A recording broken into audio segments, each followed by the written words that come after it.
At sea, in action, the modern aircraft carrier is certainly one of the most awesome weapon systems ever devised by man. In the past 30 years, her performance, her presence on the oceans of the world, has undoubtedly altered the course of history. As seen from the air, even when she's not launching aircraft, her clean, flat deck, rimmed with waiting planes, is a picture of power. Yet for all this vast strength, as real as it is apparent, a carrier at sea is extremely vulnerable.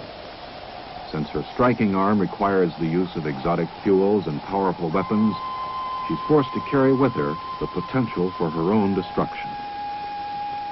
It's all around her, on and below decks, waiting for a miscue, a careless error, or a tragic accident. On Saturday, July 29, 1967, the USS Forrestal was at Yankee Station off the coast of Vietnam. She was safely out of range of any hostile fire. For the men working topside, the break-in period passed quickly. Beginning with her initial combat strikes on July 24th, the Forrestal completed 700 sorties in 4 days. Now, on the 29th, the 5th day, she was getting ready again. In light of what eventually happened on deck that afternoon, it's only natural that some have looked back and questioned, wondered, specifically about the lack of safety procedures. The fueling that went on while some of the ordnance was still being armed or undergoing last-minute inspection. Crewmen strong-backing bombs into position instead of using the available hoist to do the job. The seemingly casual or relaxed attitude, with many of the men out of place or in areas where they didn't belong. More than a handful of them out of uniform or without protective gear of any kind.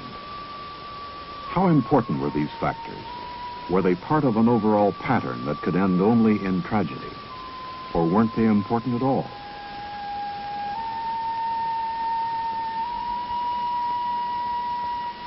The chances are no one will ever know the full story. Even with written testimony, the passage of time has a way of veiling or obscuring important facts. In the Forrestal's case, however, there is another record, a visual one, recorded by Navy film cameramen and by a television or Platt camera mounted on the bridge. During launch and recovery operations, it's not unusual for a carrier to use several Platt cameras to record takeoffs and landings. Their electronic readout, which is fed to various parts of the ship, including the command plot, the bridge, and the communications center, is also recorded on magnetic tape for delayed playback at debriefings and critiques. Using that visual record, let's go back now to July 29, 1967. The time is 13:51 and counting. There, on deck. Somehow a Zuni rocket has been triggered, roaring across the flight deck and hitting an A-4 Skyhawk.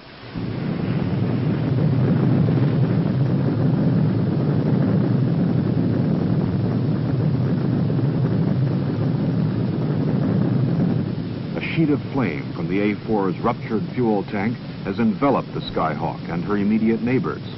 Behind that curtain of smoke, 2 1,000-pound bombs have already dropped from her wings onto the burning deck. Here, almost at mid-screen, we see a crash crew chief moving toward the flames with a Purple K fire extinguisher. His only thought, the trapped pilots in those planes. Fire! Fire! Fire! Fire on a flight deck! Fire on a flight deck! All hands, man your battle station! All hands, man your battle station! In order to control the fire, the captain orders the Forrestal to slow speed. Back on the flight deck, with precious seconds ticking away, things have started to go wrong. Fire has completely blanketed the stern fire main loop, making its plugs inaccessible, and the next to the last loop aft has developed pump trouble. The only alternative is to haul hoses aft from the forward stations. And this takes time, precious time. 13:52 and 43 seconds. The 2 main fire parties are now on deck working close to the flames, but so far only one hose is actually operating.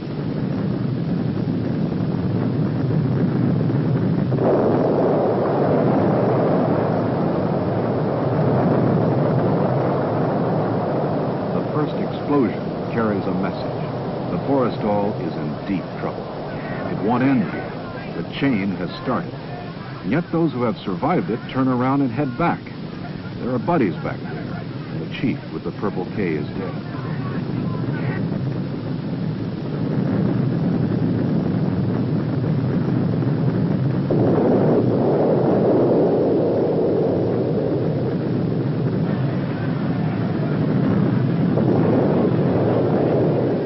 Fire at sea is the ultimate nightmare for any sailor. You can't run away from it. There's nowhere to go. It's a fight for survival. Your instincts have to be right. Your courage pinned on like a badge. Following the third explosion, the first two fire parties had been virtually wiped out. The fire was not completely out of control. A great ship was on the verge of dying. To save her, other men were going to have to go back on deck, most of them without sufficient training in firefighting techniques. Down below, fuel was pouring through holes in the flight deck caused by the continuous 1,000-pound bomb explosions. The fire had chased after the fuel, spreading quickly to the O3, O2, and O1 gallery decks and into the after end of Hangar Bay 3.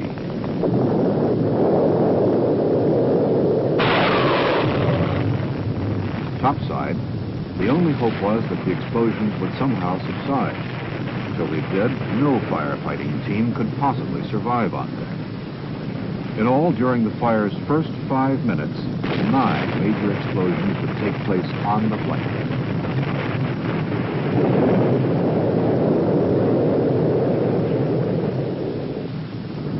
As the first of the injured were brought to safety in a sponsored area, another relief party was already forming up.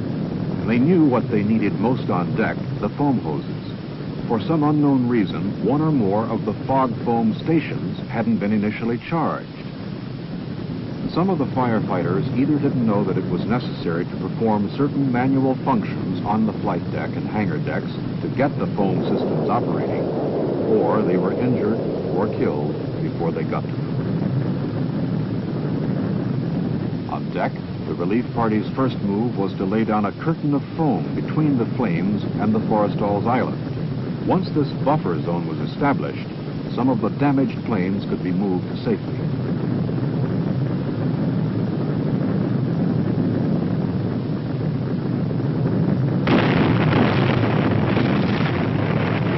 Along the port side, where most of the armed aircraft were parked, things were still out of control.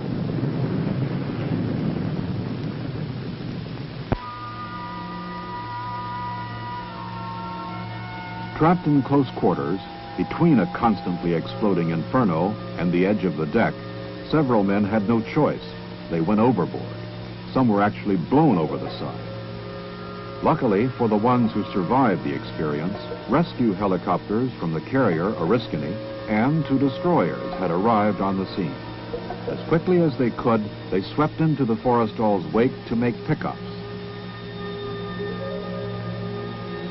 Here, on the lower left-hand corner of the Platt camera picture, is further evidence of a successful team effort. Notice that a fog nozzle has been correctly brought into play over the heads of the firefighters to protect them as they work. Leadership and on-deck communications were early casualties of the Forrestal fire. Damage control and repair party personnel were often unidentified for long periods of time. As a result, when some of the more inexperienced people did lend a hand, they made several well-intentioned but nearly disastrous mistakes. At one point, close to the island, 2 water hose teams were working in tandem with a foam hose team. The end result, the water washed away the foam, and the fire continued blazing away.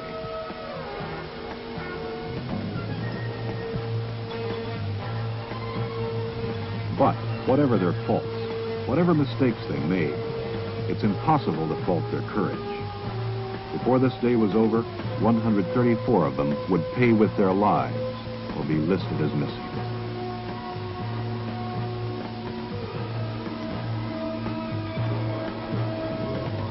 Due to the fire's suddenness and intensity, the sick bay filled up quickly with the injured. So quickly, in fact, that an emergency battle dressing station had to be set up on the forecastle.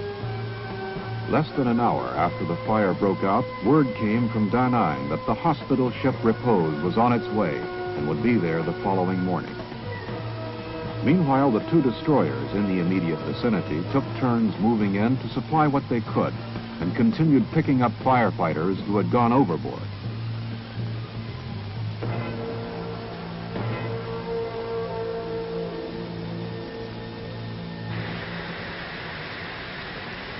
Four minutes after the fire started, the divisional doors between hangar bays 1 and 2 and 2 and 3 had been closed, effectively isolating each of the bays and preventing the spread of the fire.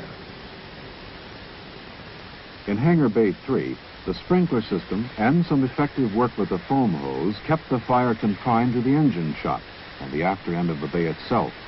Here, as everywhere on board, Air Group personnel and Air Department personnel, all men not assigned to any specific firefighting duties, pitched in to help. In those hangar areas still untouched by the fire, regular crew teams and all available personnel worked feverishly to bring aircraft topside and all the way forward on the flight deck.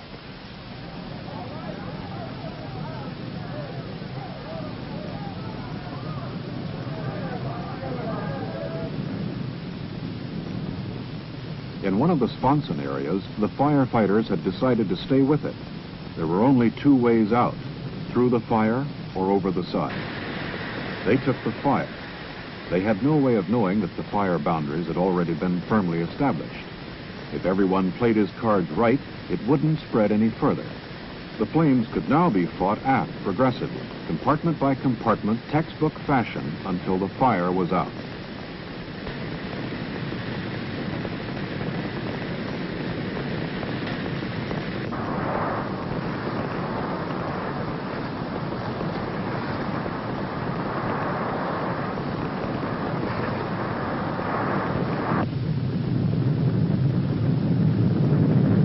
On deck, the first sign that the battle was being won was the presence of white smoke.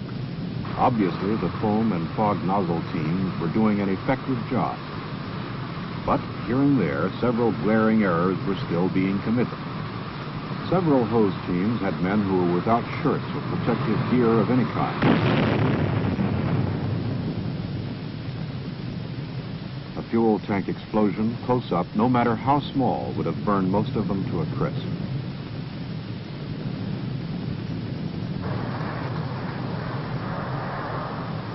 And almost unbelievably, some of the water hose teams were still hard at work washing away the protective blanket the foam teams had laid down.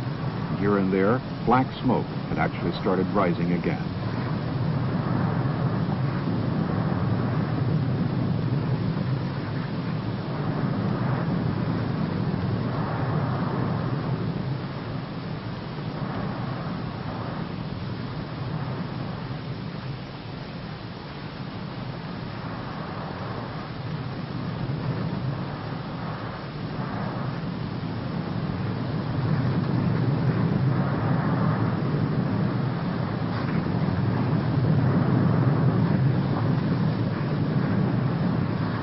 In the words of one observer, a veteran firefighter, there were times on the Forrestal when the men seemed to be using water for water's sake. If they found an open hole caused by one of the bomb explosions, they just kept pouring water in it. As a result, the Forrestal suffered thousands of dollars worth of damage to its onboard computers and several other pieces of intricate gear which hadn't been directly threatened by the fire.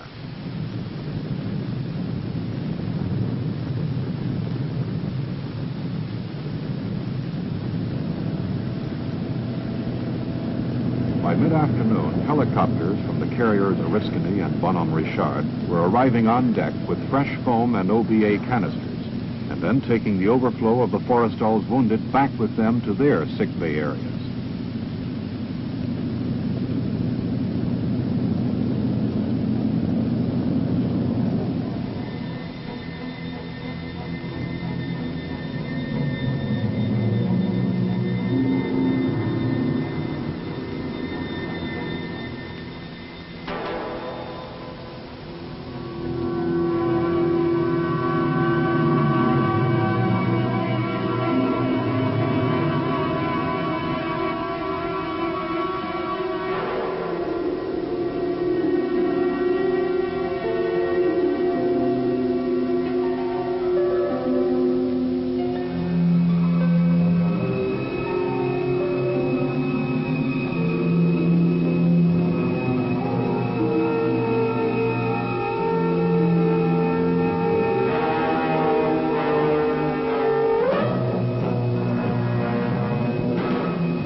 fire on deck would end on the afternoon it began.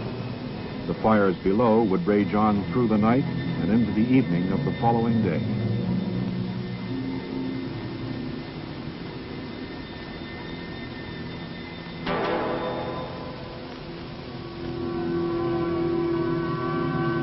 The obvious lessons to be learned from the Forrestal tragedy are these. Original, in-depth training in firefighting is vastly important, but so is constant retraining. Every man on board should have been familiar with the ship's firefighting gear and its use. Some men never reached their general quarters stations. Others, unsure of alternate exits or ways out, were trapped below and died. Many of the firefighters lacked leadership. The chain of command had to be rebuilt on the spot after the first two firefighting teams were decimated.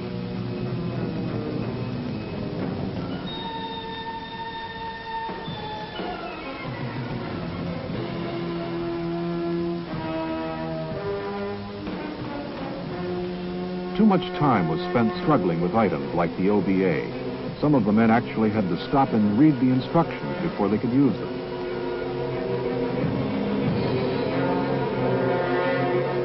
Only untrained men would spray water across a foam blanket that was doing its job. Only untrained men would hot handle unexploded ordnance or kick it across the deck with their feet. These are things that can't be learned on the spot or after a fire starts. The fact that the men of the Forrestal pulled it off is a tribute to their coolness and courage. But we'll never know how many men were lost because some things were done the wrong way.